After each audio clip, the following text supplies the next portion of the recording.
GM. How's everyone doing? GM. Yeah, pretty good, man. Yourself? Doing well. Not complaining at all. And even a better day today because I said so.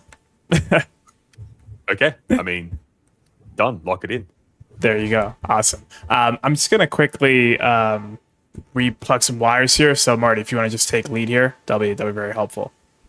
Yeah, he's done. So hello everyone. For those that know who I am, my name is Marty. I'm the CEO and one of the co-founders here at Lightning Forge Games. I'm probably gonna get up in a tick and close my window because it's raining and miserable here in Australia at the moment. I'm missing the German summer. Nice warm weather. Nice, evening beer and donut was definitely one of the highlights of the trip to Gamescom. We'll do the usual go around the room. So, Brett, how you doing, man? I'm good. So for those who don't know, I handle the AI and game design aspect for LFG. So if people want to train heroes and have them reflect their unique tactics, I'm the guy behind that. Johnny, I'll pass it over to you. Hey, folks, how y'all doing? I'm Johnny. I'm one of the co-founders at Lightning Forge Games, and the creative director. So I handle and manage and work on all things art. Marty, speaking of summers in Germany, the summer in Germany just felt like the winter in Australia. Like it felt the same to me. I don't know if to you be fair, concur you're a bit further north than I am. So I mean, yeah, my winter's a little bit colder than yours. I think Jazz wins when it comes to the cold winter competition. But Yeah. how's the heat wave over there at the moment? You know what? It's not too bad currently. Let's see. Calgary weather. 24 degrees and 39% humidity. So today was actually pretty hot. I went for a run earlier, and yeah, it was quite brutal. Again, everyone who's either from Singapore, Australia, or any other climate, any other country near the equator is probably going to laugh at me here. But yeah, this is the reality of living in Canada. You have the colds and you have the heat, which I'm not complaining about because I think it's great. Yeah, I mean, I know the other day you were like, "Oh, it's 30 degrees." There's like warnings going out, and yeah, for Australia, that's autumn or springtime weather. Not even so much summer. But to be fair, like we don't really get snow around most of Australia, so I think you've definitely got us beat there. I hope everything is all right on your end, Jazz, with all of the heat wave and whatnot. Well, it's not really a heat wave. I was kind of over exaggerating when I said that during our call, because I knew you guys would poke fun at it, because I know Australia has their warmest days usually during your winters, which doesn't make any sense. Australia weather does what it wants. Yeah, no. Yeah, cool. Should we? Obviously it's been a while since we've done Forgechat here. I mean, with a while, it's just been a couple of weeks, but the space we work in, everything flies by, and it's hard to keep up on time. But man, we had quite an eventful month, I would say, which was August, and it started off with Gamescom. Do you guys want to run through Gamescom real quick? Yeah, I mean, obviously the big thing. Oh, that's way bigger than I thought it was going to be. I was looking like a little subtle banner, but not really. So obviously the team was at Gamescom in Germany last month. God, feels like it was a lot more than just like a few weeks ago. But time flies when you're having fun. We're very fortunate to be invited over there alongside Avalanche and OpenSea. So yeah, for the people asking why the Forge key mint on Avalanche was on OpenSea, hopefully that all starts to make a little bit of sense now. We're definitely doing some slightly longer term thinking there. The booth was incredible. Definitely go check out some of the recap videos over on Twitter. I can't stress enough that as someone for whom this was my first time at Gamescom, and my first time in Germany as well, compared to literally any other event I have been at anywhere else in the world working in games, this was just completely next level. I think the official number is over 400,000 people came through the doors over 5 days. That alone is incredible. The venue itself is broken up into separate halls. Each hall, honestly, I think was the size of like all of like PAX Australia, to sort of put in perspective. And there was like what 10 of them, just to try and give you an idea of just the Yeah, it was size. it was nuts. Yeah. It was insane. For Avalanche to build the ridiculous booth that I say booth, but that's doing it a disservice. I don't know what the right term is The for it. vessel, the pirate ship. Yeah, like we had Experience? a pirate ship. People were up on there playing parallel. Shout out to those guys. Out the back, because obviously with the way German laws are, you can't show 18 plus games like out the front of like a stand or a booth. Off the grid was out the back. They had like a pretty constant line most of the week as well. Some of the if you can get that full screen even. Yeah, Doug was there, caught up with Sam there. A bunch of Wolves were there as well. So, yeah, a lot of people from the Web3 space and the Avalanche ecosystem supporting. And yeah, obviously, we were there as well. We had the game running across iPads. We had it on phones. So, yeah, definitely showing that the game does run quite well across both iOS and Android devices. We did a bit of a giveaway on the last day, which is what you can see there. So, yeah, had hundreds of people playing Gladiator Mayhem for their chance to win some cool prizes.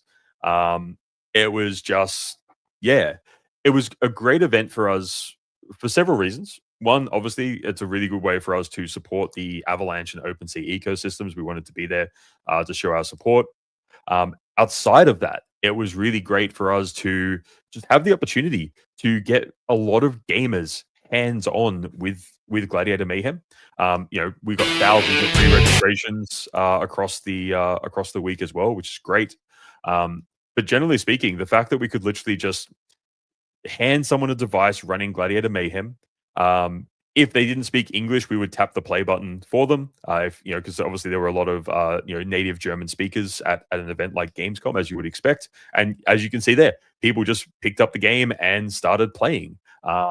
And both understood the game, understood what they were trying to do, but enjoyed the game as well. We had some players who came back across multiple days, and I need to stress just how crazy that actually is when you remember. You might be able to see it in the background here, but where our booth was, yeah, just there, like right across the way, was Capcom. One of the biggest game developers and publishers in the world. You've then got, it's really, just keep that one muted there.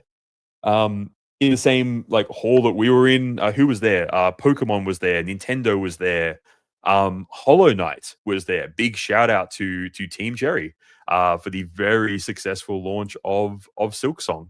So there was that was playable there. Farming Simulator was there as well. That was cool to see, like the massive lines they were getting. Who am I missing? Nintendo were there as well. Like you mentioned, Capcom, Street Fighter was around the corner. Yeah.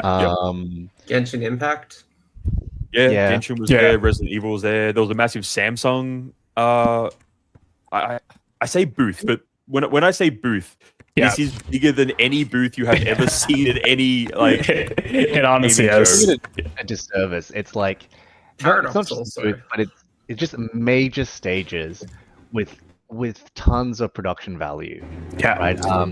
I don't even know if we were if we saw all the halls. We were busy, boothing or staging, whatever we want to call it. But our primary focus was, manning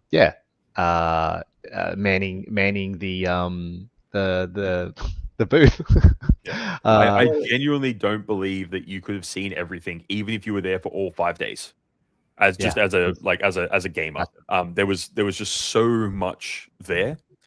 That's ignoring up the other end. Like there were massive like esports stages and cosplay competitions. Like there was so much going on over those 5 days. It really is just a celebration of gaming in all its forms. I mean, Netflix had a massive booth there as well. obviously they're doing some cool stuff both in the gaming and just pop culture space in general. So yeah, having the opportunity to be there was incredible. Obviously the Avalanche booth, I'm very biased. I think it was one of the coolest booths around. We had it had a pirate ship. Like, yeah, so, I mean, I think where they else do you get to automatically win. Pretty cool pirate ship, and we had Mongrel, which is also pretty cool. Yeah. I mean, Mongrel obviously was there. That was great. To see him, to see the insane crowds.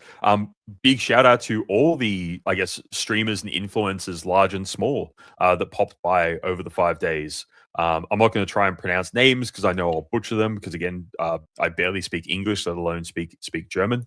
But yeah, is it Schraden? Yeah. So we have Schraden on, who's a really big German influencer, streamer currently on Twitch, but used to do a lot of media appearances in German TV. And then we had his name is Ente. Ente means pretty much duck in German. Where is he? There he is. And yeah, he's a pretty good big Minecraft streamer. And the cool thing I think about that is, Marty, which we didn't discuss here yet, is people probably think, oh, we like pulled them towards a booth or whatever it was, but they naturally just came towards us, right? Like that whole crowd just formed, and obviously we did our job in explaining what the game is, but a lot of times they just got it instantly and loved it, which was really cool to see, especially influencers and creators who've played plenty of games probably in their lifetime. Yeah, if you watch, I know we did a clip with Schraden. If you watch that, like at the start, you'll see me basically just being like deer in the headlights, because we didn't know what the hell was going on. There's just all of a sudden there were just literally thousands of people just swarming the booth. Like the crowd, like he had hundreds, if not 1,000 people following him, in addition to the 20,000 people who were watching live on Twitch, or whatever platform. I believe it was Twitch. It was Twitch. Shout out to Brett there trying to hold up the Gladiator Mayhem song in the background. I want that QR code in. Yeah, but it just gives you an idea. Like, just this crowd has just descended on the booth, and I don't think anyone really knew what was going on until we saw the cameras. Definitely shout out, like, props where it's due. You don't see many Twitch streamers walking around with honestly what looked like professional TV grade production gear, and a team that was with him with that. He's got a handheld mic. They had boom mics. They had multi-camera setup. It's just was. I mean, there's a crowd for you right there. Like, yeah, and I was thinking the crowd was just following him around. I guess their chance to be on camera as well. He played the game. He won a couple of matches he played. He enjoyed it. I can't remember what he played, but if you go back, you can you could sort of zoom in and sort of work out what he was playing there. But again, just playing Guardian. Yeah, for someone who can literally, mid live stream, walk up, have a conversation, and jump in and play and win a game that he has never seen before. Like I said, this was not planned. We didn't prepare beforehand with him. He didn't have access to the game beforehand. This was like, hey, here's the game. And I think I literally said in the video, I'm not even going to tell you how to play.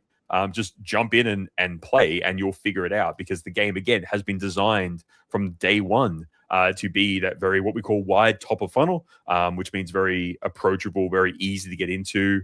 You can see that it works out the joystick, works out the abilities. Again, I struggle playing the game with two hands when my hands are free. He's holding a microphone and streaming to 20,000 people all at the same time, which is just, it's impressive. It's very impressive, and especially keeping the chat entertained at the same time. Nothing but respects to streamers. But talking about, I guess, crowds, there's one little activation we did during Gamescom, which was pretty successful and talked about on socials. Should we talk about our GM tournament, which we ran there? Let me just find a tweet here real quick. Sorry. Yeah, absolutely should. So, to be fair, and this is, again, full clarification, our original plan for this was to do a tournament where both people at Gamescom would compete as well as people online. So obviously our Forge key holders have full access to the game right now. And we thought it'd be a really cool thing to have like an in-person and online tournament sort of between the two. We realized early on, unfortunately, the Wi-Fi at the venue just was not up to the task. Again, I don't care who's running the Wi-Fi. When you have 400,000 people, most people have at least one device trying to connect to Wi-Fi, if not multiple. So theoretically, you've got, in this one building, you've got, well, at least 1 million devices all fighting for Wi-Fi bandwidth. So as much as we wanted to do that tournament across both ForgeKey and in person, we made the decision to split them up. So in person, we just did our GM tournament there on the last day. On the Sunday, we organized a bunch of really cool prizes. That in itself was a fun experience, going through German shopping centers. Thankfully, Jazz speaks a little bit of German, which definitely helped. Otherwise, I don't think we would have worked quite as well. But yeah, people played the game. If they scored over a certain number of points, they'd get a ticket in the draw. We thought we were prepared. We had like 1,000 tickets ready to go, and then we realized by like lunchtime that we were just out of tickets. So we had to sort of improvise and come up with some other solutions. You can see that, just I think we got a little bit of trouble with security. Probably shouldn't have just had like this massive crowd forming at 5 p.m. We love you, Anna. When you block walkways, it's like can we just take a moment to appreciate that massive crowd, right? Yeah. So that was for the whole day. We had players engaged with the game, competing for the highest scores.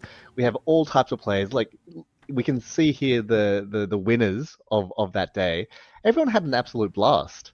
And it was so fun just to see everyone come back at, I think, like we said, 6 o'clock, we'll draw prizes. Yeah. And I remember like the kids that had been playing like all day, they had lined up their tickets along on the table. So they were mapping out like, their chances of winning. Yeah. It was an absolute joy seeing that. I totally agree with you. And one thing I was going to say is Marty's totally right. We did almost get in trouble for security. And Anna, we love you, but sorry for making you go through that. We just honestly, like, I want to say that we expected a crowd, but I don't think we expected this crowd. And just also given it was the last day of Gamescom primarily, and everyone was telling us, hey, look, it's the more slower day. People don't really come through a lot on the last day. There's less foot traffic, but we were surprised. And it was so satisfying seeing, like Johnny said, these people play for hours and hours, honestly, and getting the tickets and then coming back to see if they won the prizes or not. And some of them actually did. And the joy on their faces was awesome. And I think I remember Johnny was up on the boat when all the people were, standing in line and Marty was drawing the prizes. And I just see Johnny holding up a camera with like the biggest smile on his face. And I'm like, yes, this is awesome. Cool thing as well is like after we did the giveaway, a lot of people hung around and wanted to keep playing Gladiator Mayhem. Yeah. So we had that after we ran out of tickets too. So we ran out like 3 p.m. and we still had people playing the game because they liked it. Yeah, we tried to find more tickets or something we could do. Unfortunately, we were just completely out. We thought, hey, maybe 50 people, 100 people might play the game. Turns out 1,000 tickets just wasn't enough. That was really great to just really get that reinforcement that the game we are building does have widespread appeal across just gamers in general. People pick up the game, they understand how to play, they enjoy it, they keep coming back. It's like I said, it's a really great sign. And then we've got here, this was from the Beam event, I think. It was such a crazy week over there. Like I'm pretty sure we all pulled like 18-hour plus days for like the 5 days. So after doing a full day at Gamescom, we're running to the side event to run the side event that was like 6 till midnight. Full on days. But no, I think I speak for everyone here. No regrets at all. That was probably one of the coolest times we've had all together, especially showcasing GM. Super absolutely. productive, super fun. Yeah. And it involved Vegemite. Who doesn't love Vegemite? Hey. And we brought the Hawaiian shirts out, and finally there was a good weather for that. Summit. Yeah, like definitely I'll be honest, at the Beam side event, definitely appreciated they had beer on tap. May have had a sneaky beverage or two. Because very, very long days. Just again, really need to just give a huge shout out to everyone who put the work and the effort in Obviously, the team on this call now were the people that went over there and did all that. The team back here in Australia definitely supported us in being able to do so. We had new versions of the game being pushed out literally every day at Gamescom, as the team was using that opportunity to have so many people playing the game. We had literally thousands of matches being played every single day during Gamescom. So we were getting some incredible training data out of that. We're getting just general device data, and just it's a great way for us to test like what happens when you run Gladiator Mayhem on a Samsung phone for 12 hours at a time, and the game is just getting played over and over and over. And we found there was a bug. Oh, I mean, every phone heats up when it's playing games, but we found a bug that only happens if the game is being played for like over 4 hours at a time. We fixed that, by the way. So if you do want to really grind GM, we will support you in doing so. But yeah, it was just a really great opportunity to test the game and where it's at. Obviously, yeah, massive shout out to the team at Avalanche, the people over at Beam. Big shout out to OpenSea for sort of bringing that all together and allowing us the privilege and the opportunity to be there with them. And support the ecosystem that we are very proudly part of. And yeah, I guess big shout out to all the people that we connected with at Gamescom, both new and old friends. There's a few people that every time we get to travel to these sort of events, we'll always sort of catch up with them for lunch or a drink or something like that. And yeah, it really does make a difference when you are trying to bring these sort of games to life. Having that wider ecosystem and having the connections that we have definitely helps with everything that we're doing. I know, like I saw some of the guys from Avalanche, Coop and Parker, put out some really nice tweets and highlighted what we were doing as well. So big shout out to them. Yeah, it's the old thing. It definitely does take a village, and it's not this. I don't want to say we couldn't do it. I wouldn't want us to try to make Gladiator Mayhem a success just working within the studio itself. There's a reason why we partnered with the partners and the ecosystems that we have. And I think at the end of the day, that will just give us a better product, a better community, a more vibrant ecosystem in which to build. Yeah, 100%. I got a fun one for us here. Is this the best conference you guys have been? Just overall? Ooh, pretty up there, if not number one. Oh, It's definitely top three. It's definitely up there. Yeah. I don't know. I've been to some pretty crazy conferences. And then, like, are we talking just when I've gone to one for work, or when I've gone to one like personally? Like, I would say work. Yeah, just work-based conferences. So, if I'm purely thinking at it from a gaming lens, Gamescom probably pips GDC. If I'm thinking at it as a game developer, it's very, very close. And especially in the Web3 space, I feel like we get more Web3 presence at GDC than what we had at Gamescom. But again, very, very, very, very close. But yeah, it's God. And then even then, like, some of the smaller events we've had the privilege of going to, they're all great events and very unique in their own particular ways. You think about, say, the last 12 months for the studio, these sort of events that we've shown, whether it be little GTFO back in the day or obviously Gladiator Mayhem in more recent events. You think about, when we went as a studio, we went to like Melbourne Games Week last year, Token 2049, Ton Gateway, GDC, Gamescom. There's about to be some events coming up next month. I was really looking forward to sleeping in my own bed for a bit, but that's not going to be happening. God, it's definitely up there. If it's not the top event, it is definitely, as Brett said, in the top three. I would say is very safe. Yeah. Going back to your point, why do you think not a lot of Web3 games were able to make it out to Gamescom? Do you think this is more like a location issue, or just curious to get your thoughts on that? Could be location. If you have a team that's based, in maybe Southeast Asia or America, America is obviously a much easier destination to get to compared to Europe. Even for us, like traveling to Europe is I think Australia to Europe is one of the longest, if not the longest routes in the world. I'm pretty sure it was about 26 hours in the air. That's tough. Even if for no other reason that you are generally incommunicado for that time. So it's not just the time you're at the event and in the recovery time afterwards, getting over the jet lag, but you've got members of the team completely out of contact. Even if you're traveling on a weekend, it's not ideal. So there's that would be part of it. I guess the other side is maybe there was as big a Web3 presence here as what there was, say, at GDC this year. But when you've got literally so many other game studios, booths, you've got hundreds of thousands of people. I guess the dilution factor would come into play there as well a little bit. Yeah.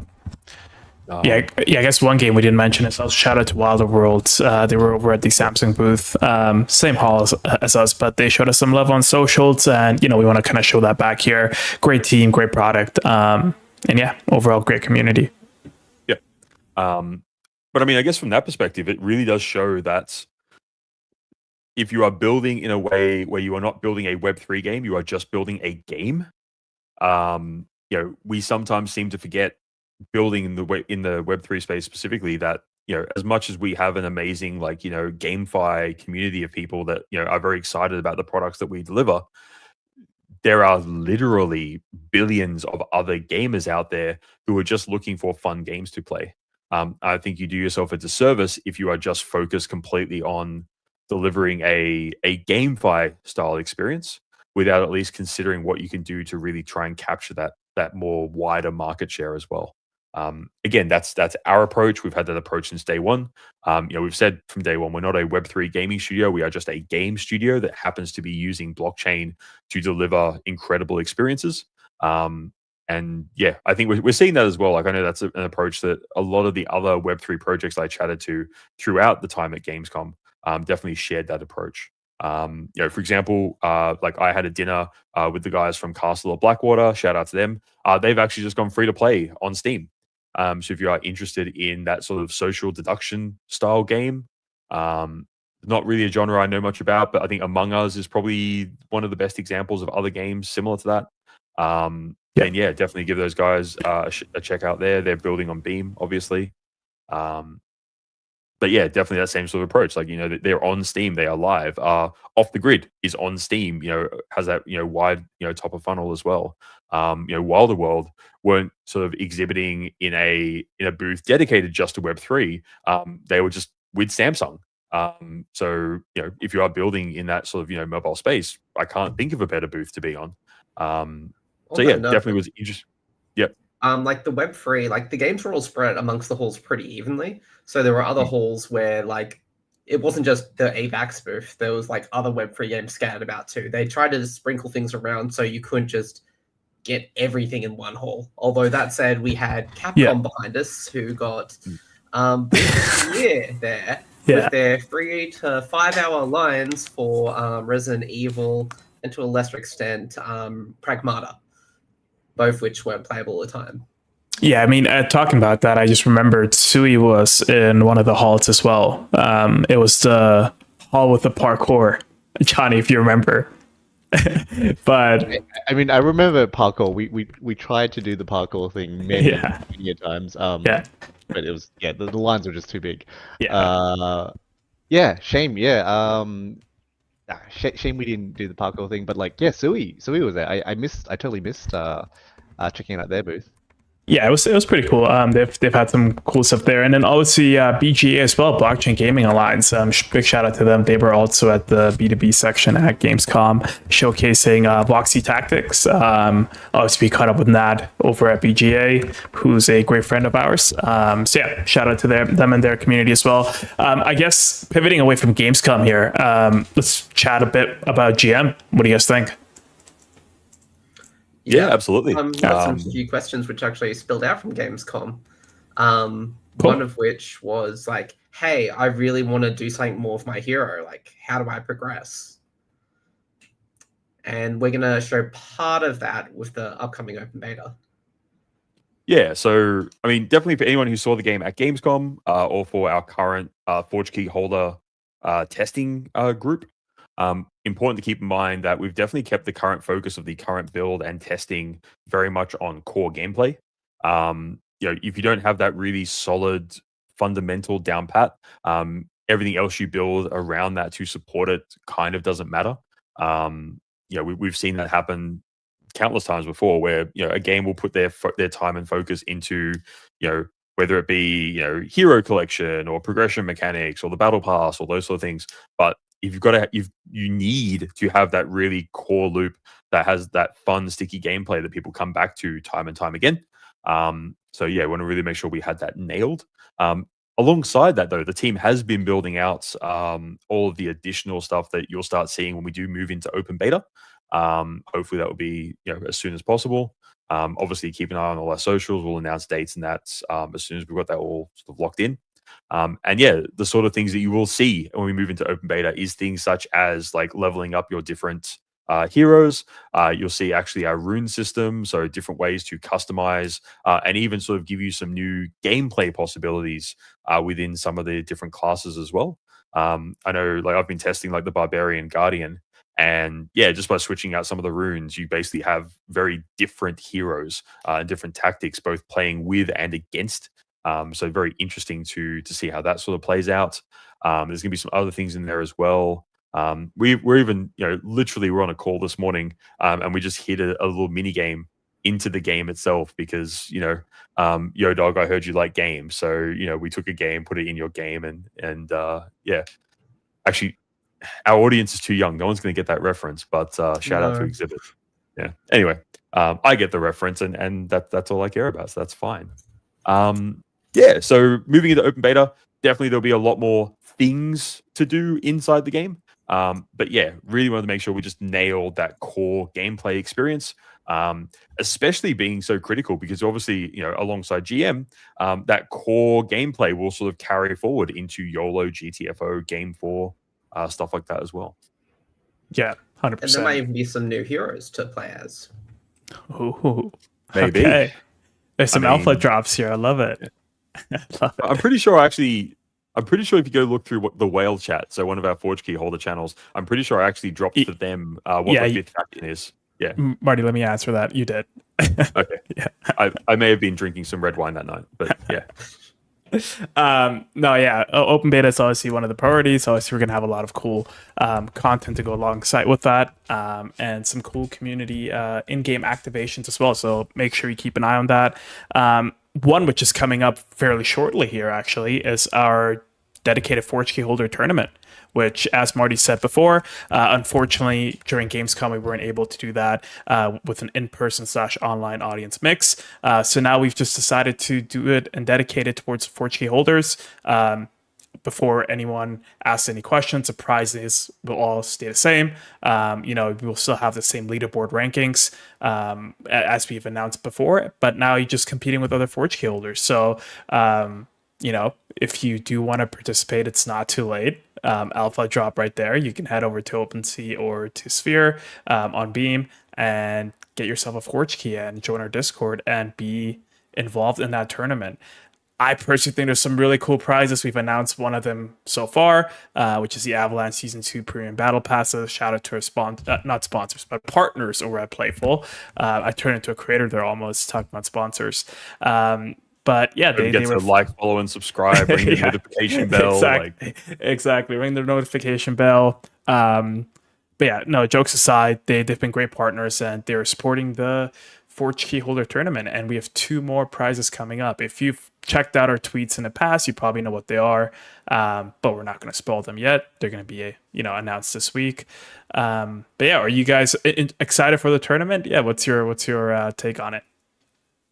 Yeah, these will be really interesting because obviously we know that it's because, again, we get to see the back end analytics. We know that the Forge Key holders are all sort of grinding Gladiator Mayhem at the moment. They're all playing very different heroes. I haven't really seen any one predominant strategy sort of coming through just yet, which is great. It's a good sign of a healthy meta. And obviously we're going to keep our eye on that and keep, doing the design work we need to sort of make sure that stays the case. I think it'll be really interesting to see as things move forward how different players approach the game. And then yeah, getting to see everyone sort of come together, compete in the Forge Key tournament, and potentially win some pretty crazy prizes will be really cool as well. What like for all the new players out there, who do you suggest playing with? Like, what's your favorite like hero combo?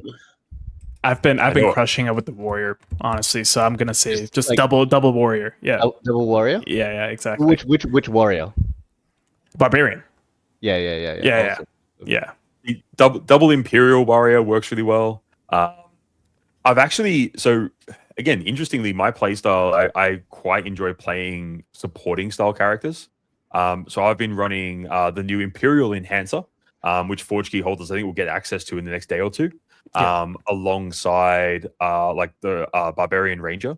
I think works really well because you can sort of get in, do your knock up like special ability. If you can get both enemy team members at the same time and they're just there floating in the air doing nothing, and your Rangers just sit back just taking pot shots at them, I think that works really nicely. There's a few interesting tactics you can do there if you combine the knock up with the Ranger on the levels that have like walls and some stuff like that. Maybe you can shoot over walls like that. But yeah, I think there's some really interesting combos there with the new enhancer that people will enjoy discovering. The new Imperial Enhancer is like super fun to play. I don't know if it's OP, but I keep winning, and I don't usually We toned win. it down, but it's still good. Yeah. It's still pretty good. Yeah. It's interesting what we get to see from our side. Like the characters people tell us, oh, this is too strong. Usually have like an average or a below average win rate. Well, there's sometimes like a hard counter. Double Enhancer, they have to stay next to each other. So you just go double Imperial Warrior and then boom, delete them. Yeah. I feel like we're not talking about the Ranger enough here. The Ranger is a very well utilized character.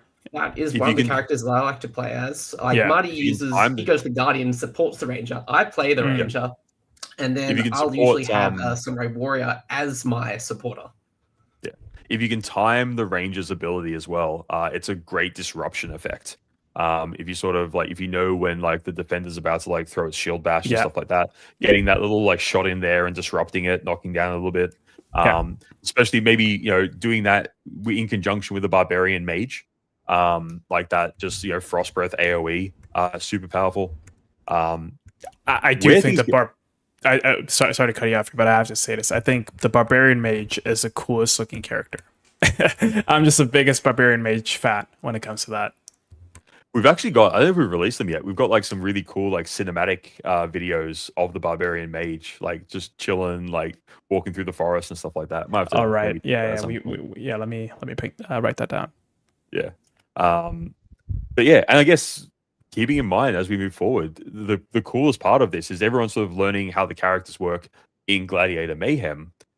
Then at some point down the road, everyone's gonna have to learn how they work in the context of YOLO and then GTFO as well. It's one thing for a hero to be great in that sort of 2v2 arena style game, but then you start thinking, all right, cool, what's the ideal 5 hero composition for tackling like dungeons in YOLO and stuff like that. I think it's going to be really interesting to see how people allocate their heroes as they move forward, and which strategies and tactics people will sort of lean into. Yeah, 100%. But yeah, I guess kind of switching topics here. Silksong, Hollow Knight, like, oh yeah, wow. Like, just I think the best way to just say it is wow. Like, but would love to get your guys' take on it. Obviously, you guys being from Australia, I feel like you guys have special love for Hollow Knight and Silksong. But yeah, what do you guys think? Anyone played it so far? Any thoughts on the game itself? I mean, I've sunk 50 hours into it, so like I don't know how much you guys have played, but I've been playing a lot. I love the game. Again, I think like every time we talk about indie games, you'll hear me just bang on about how much I just have a huge love for indie games. Yeah, lots of it is the passion, it is the creativity, it is the just execution. Sorry? The execution. The there execution. are so many 2D platformers. Like, it's the basic, if you're going to be a developer, it's one of the more approachable things to learn. But there's a difference between making a 2D platformer and then making a really good one. Yeah. Because, like, nothing technology-wise is new there, but they put like And it it's doesn't like have to a be, chef right? making Yeah. like a Michelin star like dish. It's different from a home cook. It's a highly polished product. I love it. If you like platformers, if you like your Metroidvania type genre, would recommend. It broke Steam, It's and it was Yeah, made all by times. it would you know I want to say it was made by a three-person team, but I'm sure they have contractors that help them with all things game dev. But yeah, the core team, three people, and they produce an amazing game. And it's my current addiction at the moment. You guys have to play it.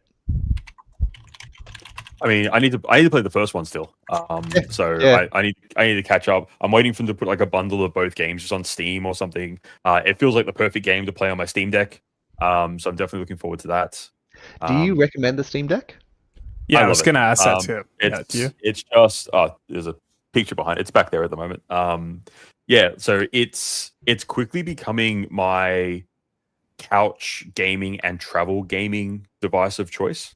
Um, so it's got that great mix where you can play like I've had Cyberpunk running on it. So it can handle like, that AAA level of quality. Obviously, you're running it, on low settings, you're running it, or you're streaming it. If you have good Wi-Fi in the house, you're streaming it from your main like gaming rig. Then it comes through at full high quality, which looks incredible. Although, yeah, I generally just run it on the device itself because I forget and turn this computer off and stuff like that.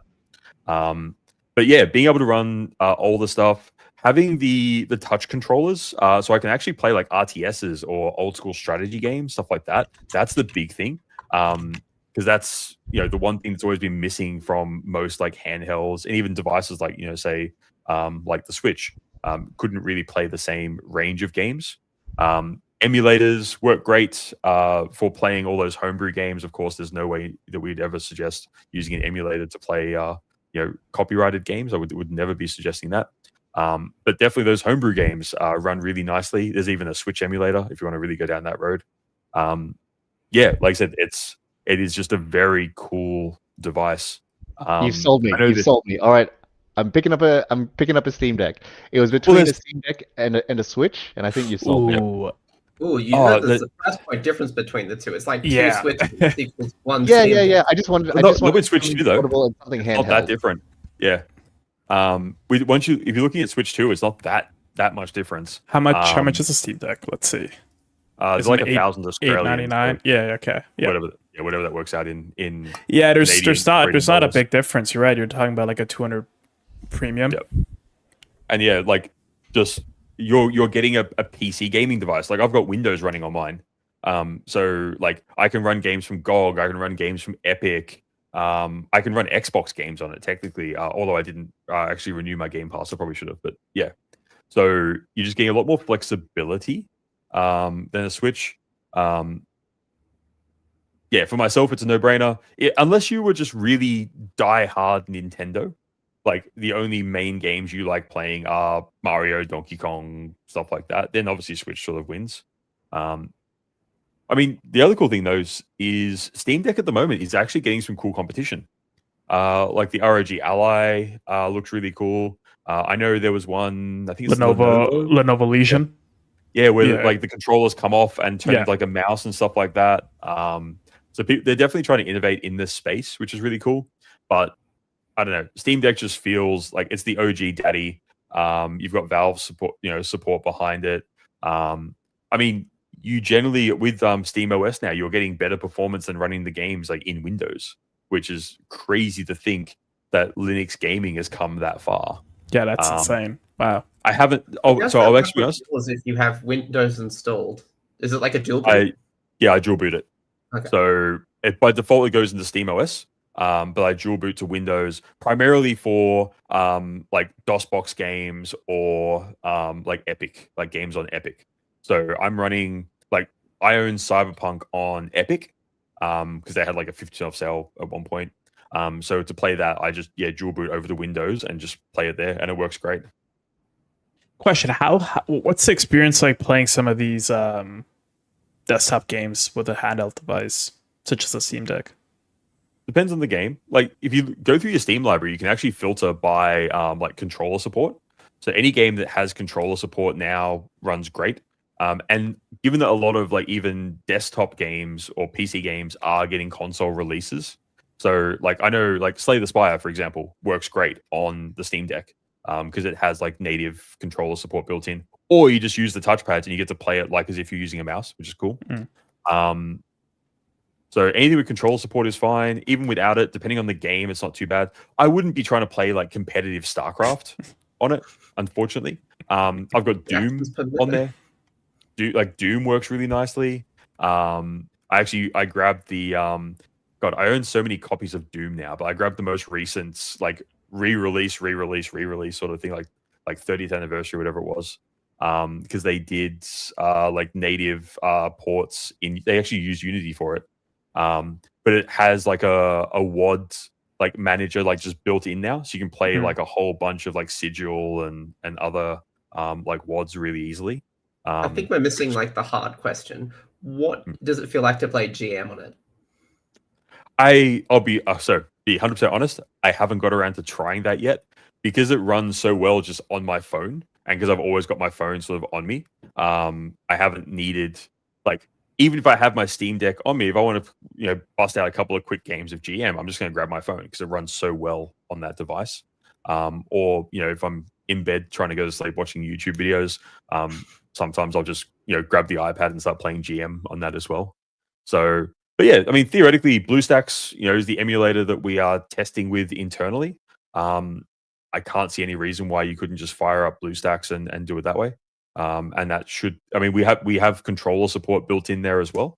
So, and obviously the Steam Deck has a touchscreen. So, yeah, depending on which way you wanted to play, I can't see any reason why you would be able to do that very easily on a Steam Deck.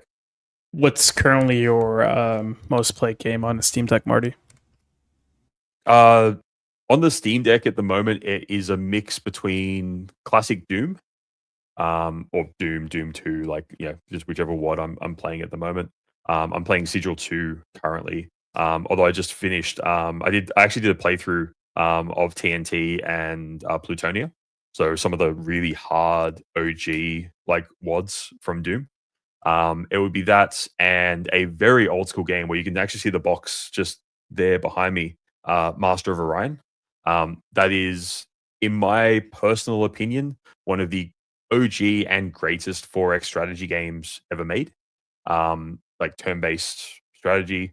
I think it came out in like 92 or 93. I could look at the box, but I'm feeling lazy. So I think the first Civilization came first. I'm stretching my memory here. But definitely one of the OGs. Inspired a bunch of other games moving forward. And yeah, just for its time, actually has like really good AI.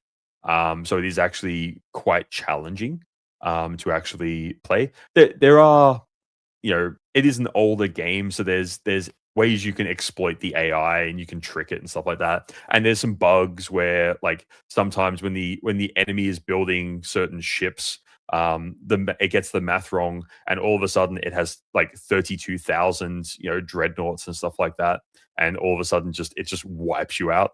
But I mean that's part of the appeal of retro gaming, yeah. Like is that they do have these weird little quirks about them. And again, not a game that normally it is definitely a keyboard and mouse game. But yeah, on the Steam Deck, it actually works really great using the little touch controllers that they have. So yeah, that's been really fun. Yeah, no, cool. I'm just here pulling up some questions from the community, which I think we can go over here. I guess the first question people have been asking a lot is how and when do you get your heroes from the Forge keys? Yeah, it's a good question. So our current plan for heroes, we'll be doing faction releases over time. So we've obviously announced like the first 4 factions. There's 12 currently planned. Each faction will have 5 different classes. When we release a faction, there'll be some. They'll be released within the game. There'll be some available for general sale. Again, through our like NFT partners, so it'll be OpenSea and Sphere. And then if you have a forge key, there'll be a claim process where basically you can claim the hero attached to that forge key. Important to note that that won't be one of those shitty drops which is time gated in any way. So it won't be a case of, oh, if you don't claim your hero in 48 hours, like you're going to lose it or anything like that. Because that's just shit. And, I can't imagine anyone actually pulling off a system like that, which is actually a net benefit to the community. So it's just not an approach we would choose to go down. It also means that if you don't redeem a certain hero attached to a forge key, you're kind of actually just adding value to that forge key. You could theoretically down the road you could own a forge key that has 12 unclaimed heroes just chilling on it. So yeah, obviously, that's more of a question around like if you choose to go short term or long term value in seeing the value within the forge key, which is kind of cool.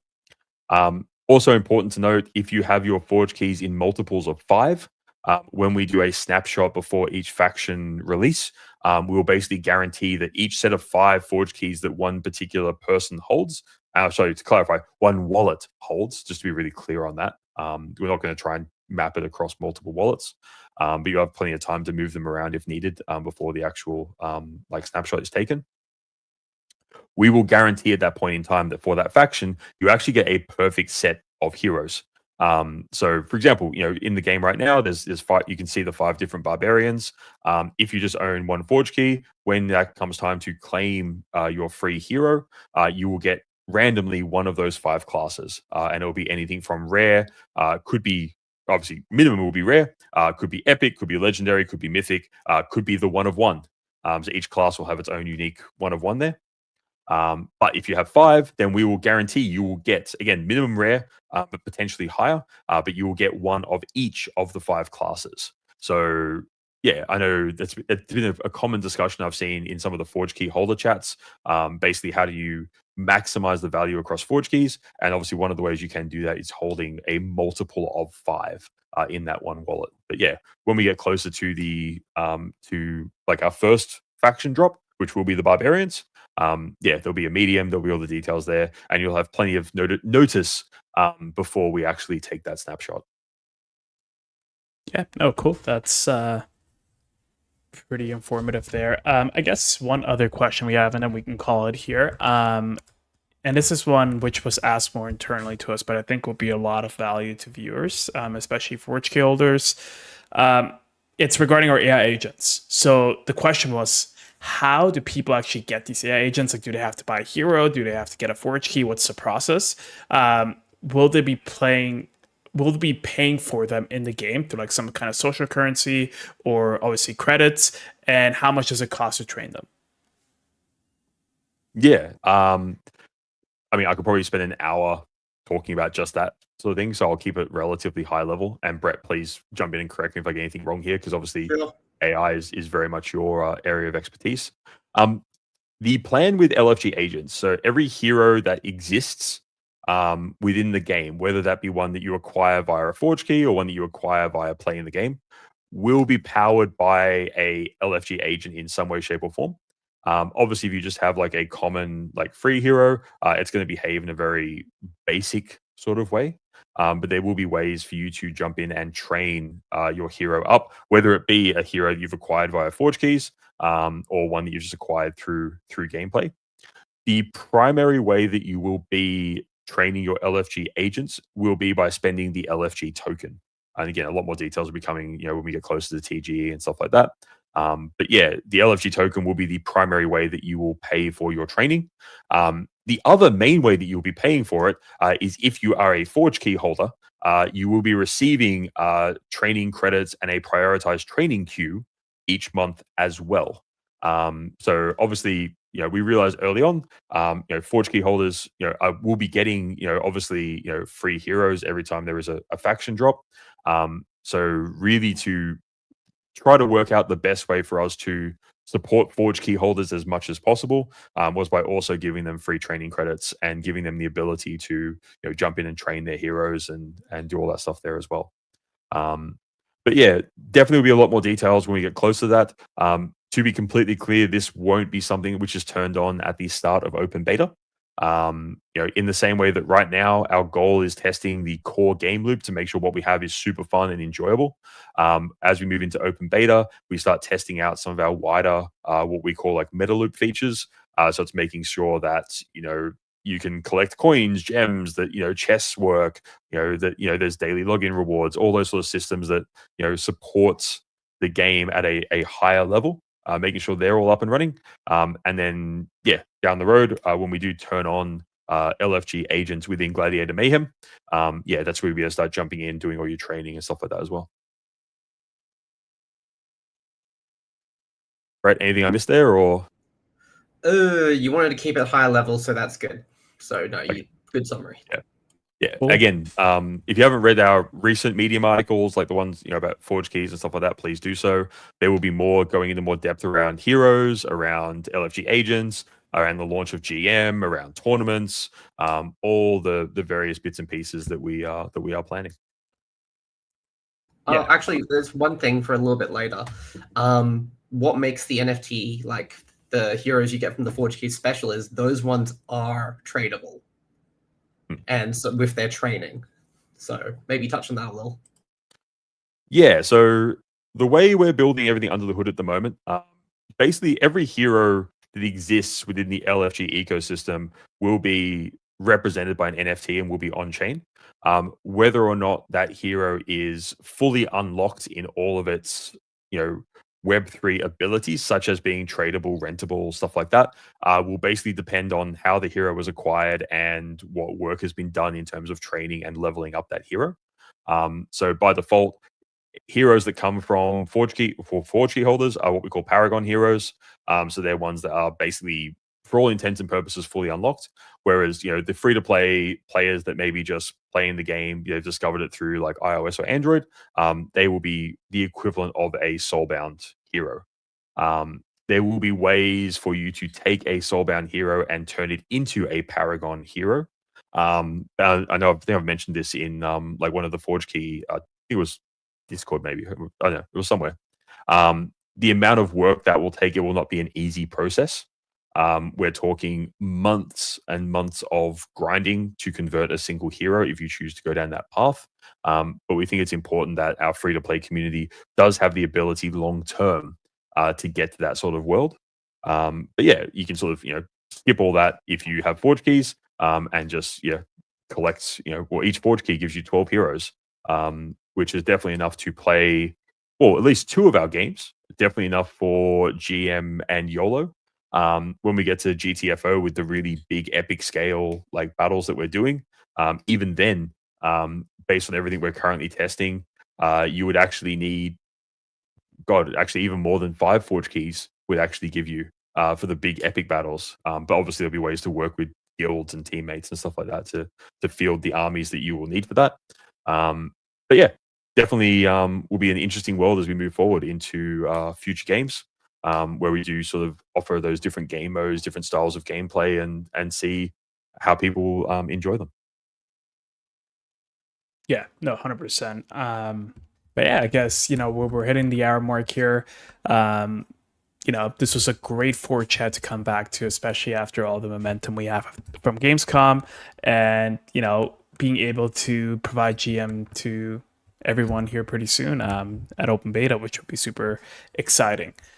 Any closing remarks, guys? Anything else you want to cover? Obviously, if you guys haven't, this is my creator talk right here. Make sure you like, comment. No, I'm kidding. But make sure you like this live, retweet you're viewing, retweet it, share it to as many people as you can. The more you spread the word and mission about LFG, we're like a family here, so the more obviously beneficial will be for us. And also, I think we're building something really cool here, which is worth sharing to everyone. Not building a cult here, by the way, but yeah, make sure you follow us on socials: Twitter, YouTube, Instagram, TikTok. We're active on all of them, and hop on our Discord and participate in conversations. I would say everyone here is very active on Discord, but Marty is always going to be active. He answers almost every ticket. Our CEO right there. Let's go. But yeah, he is very responsive, and we also try to be responsive as well. So if you have any questions, feel free to come by Discord and ask them. But yeah, is there anything else other than ending with LFG, guys? You guys want to cover or talk about? Nothing from me. No. I mean, yeah, just to recap, yeah, awesome time at Gamescom. Thank you so much to Avalanche and Beam for making this happen. If it wasn't for them, we wouldn't be at Gamescom. So huge shout out to them. Shout out to Playful. Shout out to like everyone that came along and played GM. It was good just to see GM in the wild and seeing people play it. We can hide in our dark rooms and build GM in isolation, but it's good just to get it out there and see it, in the hands of players and see how people are playing it. So yeah, thanks to everyone who came along and played, and looking forward to pushing open beta out next month.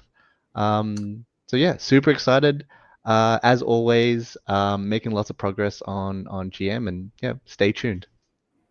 Keep the feedback coming. We're going to have changes which we had from Gamescom. It was interesting to see like a kid who's like 8 years old, no instructions, pick up the game intuitively in seconds, and have someone who's 30 plus not working out Dash. So if you're having trouble with something or something doesn't make sense, let us know. That's how it gets fixed. We all want It a good reminds game. So it reminds me of the feedback players. It reminds me of the players who were hopping on different iPads, playing man. GM on different Yeah. iPads, like hoping there'll be a different outcome. Yeah. I don't Yeah. know, like maybe they were hoping for a different outcome, or maybe they thought it was like a slightly different hero. But yeah, it was just adorable to see players just get so engrossed with Gladiator Mayhem. Touches my heart and makes me feel like, yeah, we're on the right track. Yeah, Yeah. again, just to reiterate that, yeah, massive shout out to all of our partners that made Gamescom possible for us. Yeah, it was an incredible experience, and yeah, very bullish about everything we're building in the LFG ecosystem. 100%. But yeah, I guess on that note, guys, should we? I'll do the countdown, and then we know what the drill is here. Okay, 5, 4, 3, 2, 1. LFG. LFG. Awesome. Cool. All Good right, show. guys. All right. Hey, guys. Thanks for tuning in. See ya, Have a great week, everyone.